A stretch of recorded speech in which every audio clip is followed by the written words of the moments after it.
From the banks of the Missouri River all the way to the Mississippi, Iowa's history is rooted in green fields and crowned with our Golden Dome. We're known for our state fair and our role in national politics. But the people who live here know it's the Iowans who make this state special. These are the stories, the characters that make us say, this is home. This is Iowa. KCCI presents a celebration of the people who make our state special. This is Iowa. I'm Eric Hansen. For decades, KCCI has been sharing the stories of our neighbors.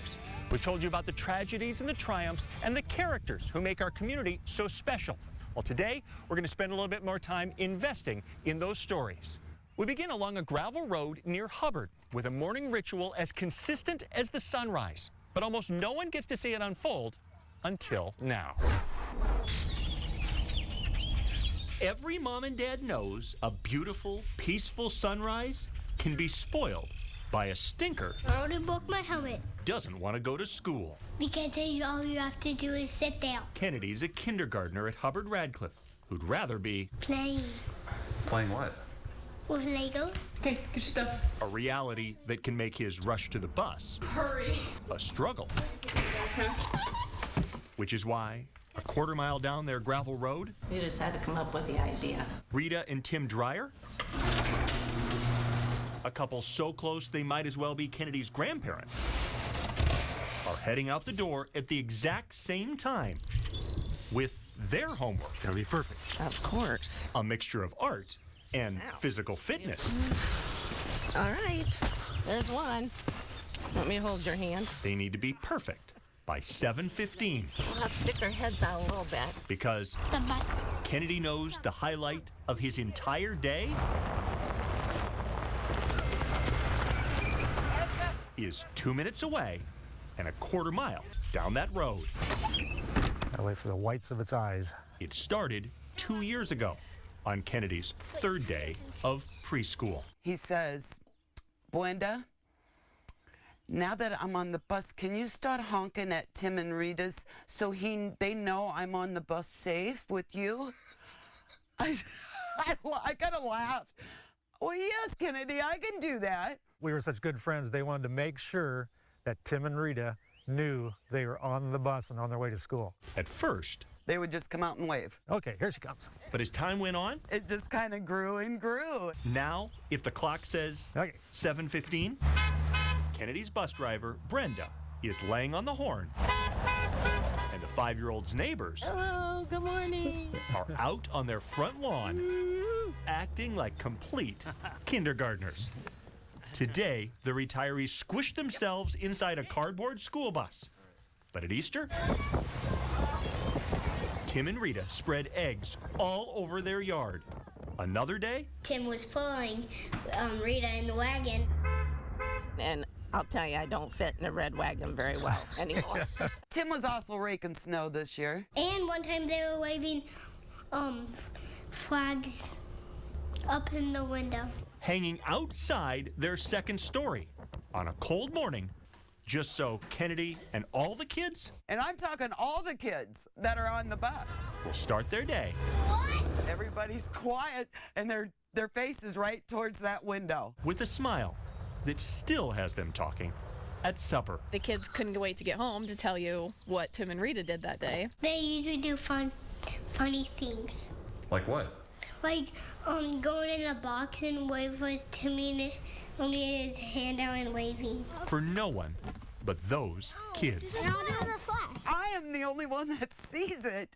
You know, besides these kids, nobody knows they're doing it. He'll come out Yeah. in his cross-country skis, or he was hitting golf balls the one day across the road, and As I'm leaving the house, I look around the garage and think, okay, what can I grab real quick because the bus is coming. But some days, like back in March, Tim plans ahead. On St. Patrick's Day, we were out here, Rita and I, with our St. Patrick's Day hats, green hats, and we brought our pony out. So Norman could get in on the act too, while Tim and Rita were dancing an Irish jig in their front yard. You would not believe how happy this makes these kids.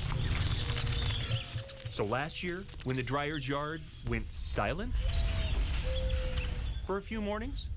Brenda, the driver, who's heard school bus gossip for 25 years? You wouldn't believe what I've heard. Heard the worries.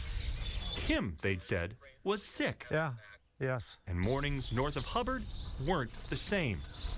Sure enough, Tim was in the hospital. In the mail came all of these pictures of school buses colored by the bus kids. Elementary school well wishes, reading, "Get well, Tim." Yep, just kind of melted me. From every kid, including Kennedy, who might have messed up the color of his bus, but aced the act of love his neighbor had been showcasing for so long. And it meant so much to me. They're good people. Oh, yeah. They're just good people. So when Tim was strong enough to stroll back to the bus stop, he couldn't wait to grab a prop and wave. It puts all those kids in a good mood. It puts Tim and Rita in a good mood, puts us in a good mood when we get home and hear about that. It's reassuring to know that there's people that care. I don't know, it is. It just feels good to do it. Kindergartners go to school to learn how important it is to make friends and play well with others. Well, we're old enough now we can do stupid things. Kennedy Duncan didn't need that lesson in the classroom. He witnesses it every day around sunrise 7:15 sharp. from his neighbors Just lift it up. who just want to make sure his day starts with a smile. It's wonderful. It really is. Across the state, another school building is filled with teenagers who look a lot alike. And several of them are drawing double takes. People ask, like, oh my God, you're a twin. And I'm like, yeah, I'm a twin. How so many sets of twins ended up in the same grade of the same school at the same time. And the confusion it causes. Plus, another neighborhood is planting the seeds of change with a farm in the middle of Des Moines. How two women are growing hope miles. In Iowa, the distance from farm to table usually isn't very far, but two women are changing the way that food gets routed through the city instead of the country. Rheya Spigner was there this spring as the seeds were dropped into the ground and has been witnessing the difference they've been making as the seasons roll on. Another one?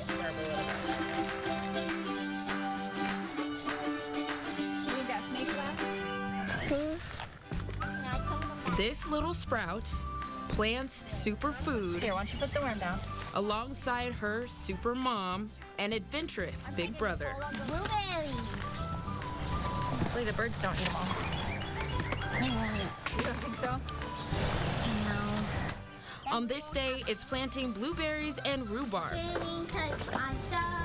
And some bike riding too. Honey, you absolutely cannot ride in the street without a helmet. Mom, hurry. This is a typical spring afternoon for Monica Ovcharsky and her kiddos. Oh, and Barbie. Sliced crispy apples and coloring. I do really like this one. I like how you did the different colors for the different parts. Just a few moments in and they're back out. Feeding apple cores to the chickens. Monica with one eye on her little beans and her plants too. I think it is really good for my kids to see that I work hard. I think it's good for my kids to see me work for what I want and make it happen. And sometimes that means they have to come with mom when we're, harvesting peppers, and it is what it is. Peppers, onions, strawberries, basil, tomato, corn. As the CEO of Sweet Tooth Farms, whatever you're thinking, Monica is probably growing it. This is actually my smallest growing space. I have about 1.5 acres in production in this neighborhood in 50314 down by the river. I'm very blessed I have an intern. I have an intern from Drake University who is fantastic, who works for me every weekend. And in between planting seeds, my kids are slightly feral. They love being outside. They love playing in the mud and the water. They have their own gardens. She's planting roots in her kids and the community. I'm on the board of Supply Hive, and I'm the president of the Junior League of Des Moines. The latest branch, a farmer's market in the heart of Des Moines. This is the first market in this neighborhood, not only in Riverbend, but Oak Park and Highland Park do not have a farmer's market either. And so really it's the entire north side doesn't have a market. And what's better than one super mom of 3 another supermom of 5. We just kind of want to open the conversation with the community as far as with their health. Meet Crystal Freeman, a recent graduate of Drake University, mom and advocate, passionate about her community. I've seen you do 10,000 things in 5 minutes. So what is your role here for the Heart of Dome? Everything. Everything. You know, if I don't do it, Monica's doing it, and we have a wonderful team of people who have supported us and helped make this happen. And since Crystal is so busy, this was also a small miracle to get her to stop on camera for this interview. I had lived out in Johnston for a while. And well, for one, I was born and raised in this neighborhood. So I'm very familiar with it. And then when I moved back from Johnston, it was like I was able to really look through a different lens in the community. And I just kind of seen how unhealthy it was. Just like that, one idea turned into several tents of resources, good local produce, and some treats, too. For those, we have tart cherry, blueberry, apricot, strawberry rhubarb, raspberry. 2 for $6. 2 for $6. The Heart of Des Moines Farmers Market was born. This can be a source, our website, our social media. Coming here, you know that you're getting the true information, and it's from love. We don't want to compete with the downtown farmers market. We want to complement. So from 2 to 4 p.m. every Saturday until fall, you can be at this neighborhood market and also buy food to put in this community fridge. So say you're buying something for yourself to take home, you can buy an extra tomato. You can buy an extra bit of food that I will then, or you yourself can take to the fridge. There's usually a lot more in here, so I'll have to stop back another time. Just up the street from the market. There's a huge food insecurity going on, especially now with the pandemic. Sitting in front of Monica's garden, it's no surprise she runs that too. Sometimes it's a supplement to what they can buy at the grocery store. Sometimes it's the only food that people can get. From fridge to farmer's market. Our strong belief that everyone deserves food, regardless of who you are, where you come from, what you've done, and what you're doing. You exist, you deserve to be taken care of. Monica and many others hope the growth for her community continues.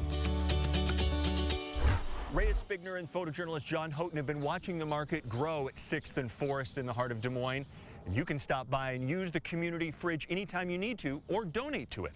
It's at 1809 8th Street in Des Moines.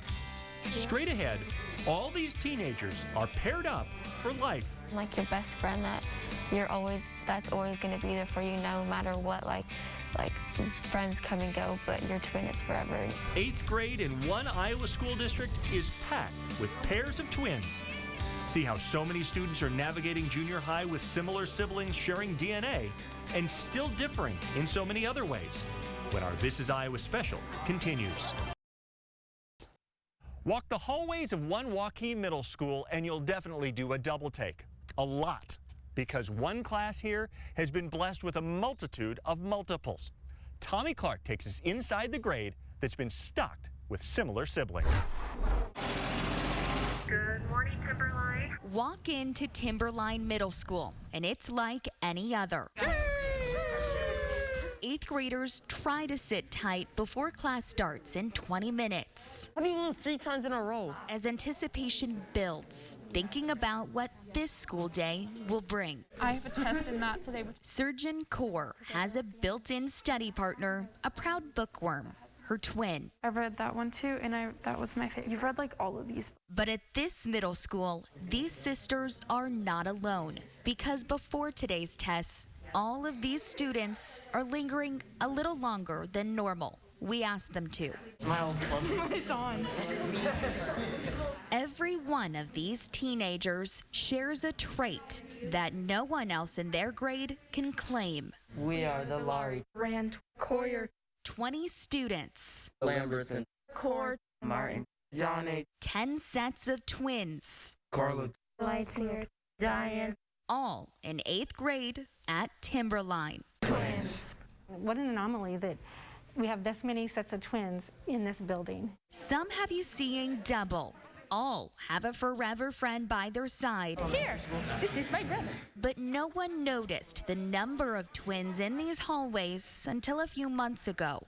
I didn't realize that there was that many twins. Like Sargoon and Surgeon said, like we went to school with Gavin and Drake and Nora and Lowry and all of them, and so we knew them throughout elementary school, but then coming here, it was just surprising to see so many more. It's 5% of the overall student population for 8th grade, and that's like one twin in every single class, which is just crazy to think about. Mrs. Gardelin, their counselor, kept putting 2 and 2 together. I was trying to do one-on-one with all the students, and I kept thinking, wow, there's an awful lot of twins. One day I thought, you know what, I'm going to count them all up. So I literally went through and counted up 10 sets of twins. I could not believe it. All in one building, except for Ellis and Dashiell Coyer. We're online this semester and this school year. We just spend so much time together. We can just talk about like our homework. We both go to soccer and track. We can talk about that. It's just, we pretty much do everything together right now. The cores are online too. So seeing friends like the Martin twins in person was like cracking open a new book. Read that one. What? Top one. And the bottom one.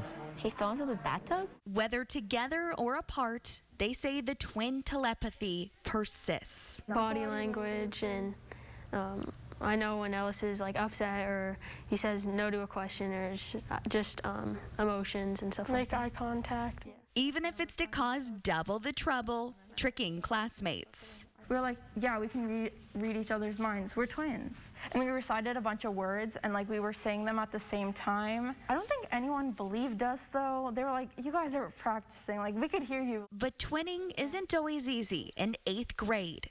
Who is older? I am by 1 minute. Do you act older? Yes. Well, you act 1 minute older. People ask, like, oh my God, you're a twin. And I'm like, yeah, I'm a twin. You like walk past them down the hallway, you're like, I don't know you. Because at 14 years old, these twins are developing their own passions. I like science because I want to be a veterinarian. I like to do art, like draw and whatnot. I want to try to break 5:30 on the mile. Nice. For this next meet, I want to get under 5:20 or anything under that, really. Just because they're so close. I don't really want to go to college together because I feel like we're always doing everything together, and I just kind of want to like branch out and like be my own person. Doesn't mean they envision the same future. I'd like to like go to college with her. I just like to like stay with her and like make sure she's like safe and stuff. For now, they're all looking toward 9th grade, one more year at Timberline before the twins take on high school, each with their sibling by their side, at least until they graduate in 2025. It's always someone that is there for you, a constant friend since you were born, and someone that can always support you through life. Almost on the second semester, this year's gone by so fast. I just like know how she feels, and we have a bunch of inside jokes. Like I can just like look at her and like we just start laughing. It's just a lot of fun because it's just a person, like your best friend that's always going to be there for you no matter what. Like friends come and go, but your twin is forever. That was Tommie Clark and photojournalist Chris Haberman. No doubt twins are more common these days, but 10 sets in one class? The Timberline principal says he's probably had 10 in his career. So this group, headed to 9th grade in the fall, is rare. We're not the only ones crisscrossing the state, searching for stories between our rivers. This summer, we're doing all 939 incorporated cities in Iowa. Meet the 2 college kids on a mission to experience every town in Iowa and why those stories help us say, this is Iowa. Our state is filled with fascinating characters, and each one has a story. In fact, there are so many, you could spend an entire summer, or even longer, tracking them down. And right now, 2 college students are on that chase. All right, let's do this. Visiting every one of Iowa's 939 towns in one summer. Oh yeah, looks so good. Grabbing snapshots and, more importantly, What is your story? meeting Iowans. If we didn't meet these people, we wouldn't know the history of the town, and that's just a great thing for us to learn. Because unless you spend time with the people who call these main streets and back roads home, you don't get the whole story. I never heard of a practical joke that lasted almost a half a century. Which is why Since the 70s, KCCI cameras have been focusing on Iowa characters, like the Washington Coffee Club that elects a new president every day and then sticks him with a bill. For once in my life, I can say in all truth and honesty, this is your president, Kevin Cooney, speaking to you from Washington. Kevin Cooney covered Iowa, KCCI, before Rick Swalwell took us on the road in the 80s, capturing a monkey that kept escaping. Do Dave and his men feel that Elvis has made monkeys out of them? I was hoping you weren't going to ask that question. Dana Carden had his eye on Iowa as the 80s turned to the 90s, and a Southern Iowa landmark closed. In its day, the Creston High School gym was one of the finest around, but over the years, it came to be known as the Pit. Dark, small, and incredibly noisy.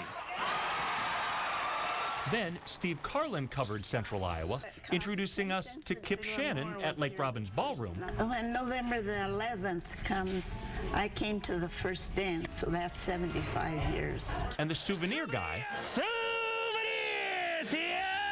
at iCubs games. This stuff is a bargain at twice the price. O'Toole's the undisputed KING of selling overpriced CRAP. Lately, I've met frat guys cheering for random high schools, watched senior citizens get hoisted onto bulls, Good Lord, nice work. You're good and healthy. and let high schoolers in hospice say thanks to their communities. It just helps you know that people are on my side, and it helps you keep me going. The same neighbors sharing stories with those college guys going to every town this summer. They're super nice to us, and it's just really cool to learn about the different history that they have. And with us. So we'll keep spotlighting them here on KCCI, focusing on our neighbors who can make us laugh or cry, while making us proud to say, this is Iowa. With photojournalist Glenn Bierman, I'm Eric Hansen.